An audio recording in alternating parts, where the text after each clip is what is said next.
కాదు.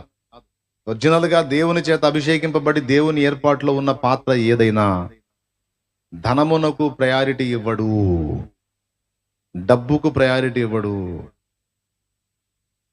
దాన్ని లెక్క చేయడు. అది వాని లక్షణం. ఘనతకు, గుర్తింపుకు, డబ్బుకు, పొగడ్తలకు, ప్రఖ్యాతులకు విలువనివ్వడు. నువ్వు ధనవంతుడువైనా లెక్క చేయడు, దరిద్రుడువైనా పట్టించుకోడు. అమ్మో ధనవంతుడు ఒంగొంగి దండాలు పెట్టాలి, అమ్మో పెద్ద కులం ఒంగొంగి దండాలు పెట్టాలి అనేది ఏం లేదు. కులము లేదు, మతము లేదు, డబ్బు లేదు. అమ్మో పెద్ద అధికారం అనేది కూడా లెక్క చేయడు.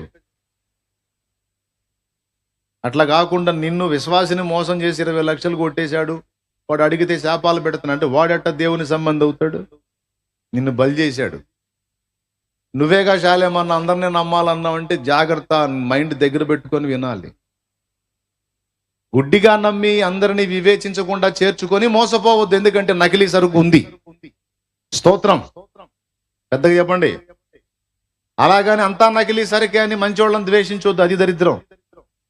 అబ్బో ఇప్పుడు అటైనా సావే ఇటైనా సావే, రెంటి మధ్యలో మేమేగా గుల్లైపోతుంది అనుకోవద్దు. జస్ట్ వివేచించు చాలు. వివేచించు చాలు.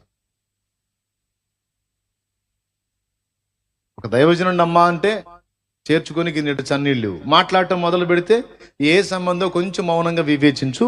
వాక్య పరిధిలో వాడిని కొలత వేయి, ఇట్టే దొరికిపోతాడు.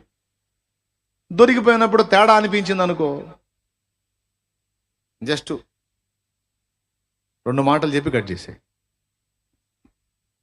మేము నడిపించబడే దైవజనుడు మాకున్నాడు, మేము క్రమంగా వెళ్తున్నాం, ఆత్మీయంగా ఎదుగుతున్నాను నాయన, సంతోషం. సేవకుడిగా వచ్చావు, గిన్నెడు చన్నీళ్ళు ఇచ్చాను, సంతోషంగా పోయిరా నాయన.